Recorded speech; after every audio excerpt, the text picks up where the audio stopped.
Greetings, this is Father Steve to just give you a quick reflection on the third Sunday of Advent. Again, we have Isaiah, we have St. Paul who's speaking about rejoice in 1 Thessalonians, and then we jump from Mark last week to the Gospel of John for a moment this week, and introducing again the experience of John the Baptist.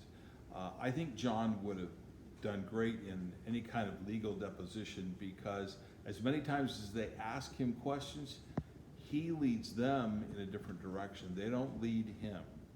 And eventually they get frustrated and go back to the chief priests, the Pharisees in Jerusalem without the answer they were looking for. John, though, does really give us the answer. First, that he is all about preparing the way. And secondly, he's not the Messiah nor the prophet, but there is one who is to come. Now, you and I know 2,000 years later that Messiah has come to us, Jesus Christ. But the great beauty and the gift of Advent is that every year we get the opportunity to look again at how the Messiah comes to us.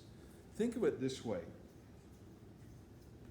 When I was a little boy, I kind of had certain understandings of who I thought my dad was. When I became a student in junior high, I had a different opinion or view of my dad. And when I got to high school, I even tried to arm wrestle him to see if I could beat him up or take him over or conquer him in a certain sense. And all through the years, I look at all my relationships with different people over time and how they have changed. My perception of them have changed. I just use my dad as an example. But there's that sense that even so in our relationship with the Messiah, Jesus Christ, we might have had a childhood understanding of Jesus, a little baby, a little infant, and that was cute and sweet and nice.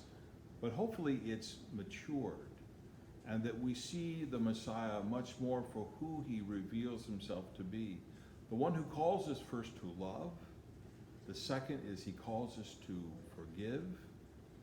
And thirdly, he calls us to grow in our understanding of who we are as church, who we are as disciples, in how we see and how we listen and how we respond to the call of the gospel.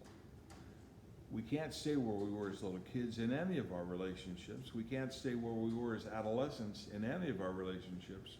We're constantly called to grow in those relationships.